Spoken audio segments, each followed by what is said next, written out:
बिस्मिल्लाहिर्रहमानिर्रहीम। अस्सलामुअलैकुम नाज़रीन, उर्दू स्टार पर हम आपको खुशामदीद कहते हैं।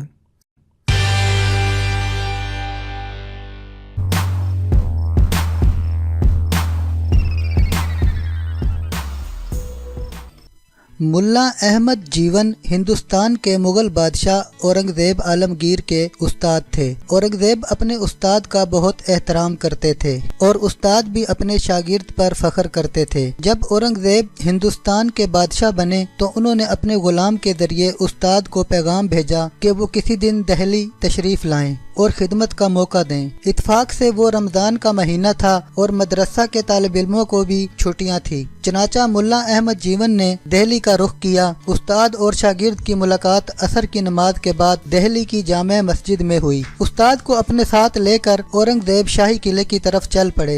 रमज़ान का सारा महीना औरंगजेब और उस्ताद ने इकट्ठे गुजारा। ईद की नमाज अदा करने के बाद मुल्ला जीवन ने वापसी का इरादा जाहिर किया। बादशाह ने जेब से एक चवन्नी निकाल कर अपने उस्ताद को पेश की। उस्ताद ने बड़ी खुशी से नजराना कबूल किया और घर की तरफ चल पड़े। उसके बाद औरंगजेब दक्कन की लड़ाइयों में इतने मसरूफ हुए कि 14 साल तक दिल्ली आना नसीब न हुआ। जब वो वापस आए तो वजीर आजम ने बताया, मुल्ला अहमद जीवन एक बहुत बड़े जमींदार बन चुके हैं, अगर इजाजत हो तो उनसे लगान वसूल किया जाए। ये सुनकर औरंगजेब हैरान रह गए कि एक गरीब उस्ताद किस तरह जमींदार बन सकता है। उन्होंने उस्ताद को एक खत लिखा और मिलने की ख्वाहिश जाहिर की। मुल्ला अहमद जीवन पहले की तरह रमजान के महीने में तशरीफ लाए। औरंगजेब ने बड़ी इज्जत के साथ उन्हें अपने पास ठहराया। मुल्ला अहमद का लिबास, बातचीत और तौर तरीके पहले की तरह सादा थे, इसलिए बादशाह को उनसे बड़ा जमींदार बनने के बारे में पूछने का हौसला ही न हुआ। एक दिन मुल्ला साहब खुद कहने लगे,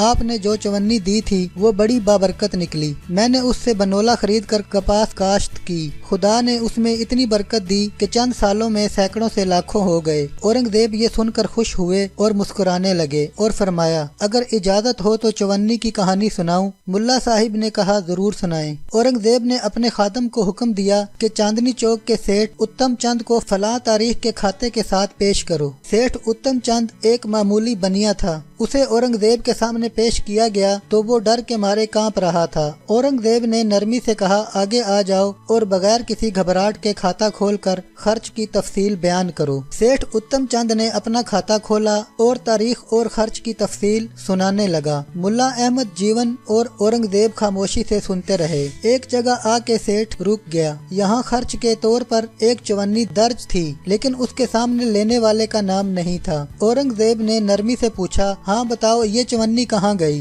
उत्तम चंद ने खाता बंद किया और कहने लगा, अगर इजाजत हो तो दर्द भरी दास्तां अर्ज करूं? बादशाह ने कहा, इजाजत है। उत्तम चंद ने कहा, ए बादशाह वक्त, एक रात मूसलाधार बारिश हो रही थी। मेरा मकान टपकने लगा। मकान नया नया बना था और तमाम खाते की तफसील भी उसी मकान में थी। मैंने बड़ी कोशिश की लेकिन छत टपकती रही। मैंने बाहर झांका तो एक आदमी लालटेन के नीचे खड़ा नजर आया। मैंने मजदूर ख्याल करते हुए पूछा, ए भाई मजदूरी करोगे? वो बोला, क्यों नहीं। वो आदमी काम पर लग गया। उसने तकरीबन 3-4 घंटे काम किया। जब मकान टपकना बंद हो गया तो उसने अंदर आकर तमाम सामान दुरुस्त किया। इतने में सुबह की अजान शुरू हो गई। वो कहने लगा, सेठ साहिब, आपका काम मुकम्मल हो गया है, मुझे इजाजत दीजिए। मैंने उसे मजदूरी देने की गर्ज से जेब में हाथ डाला तो एक चवन्नी निकली। मैंने उसे कहा, ए भाई, अभी मेरे पास यही चवन्नी है, ये ले ले और सुबह दुकान पर आना, तुम्हें मजदूरी मिल जाएगी। वो कहने लगा, यही चवन्नी काफी है, मैं फिर हाजिर नहीं हो सकता।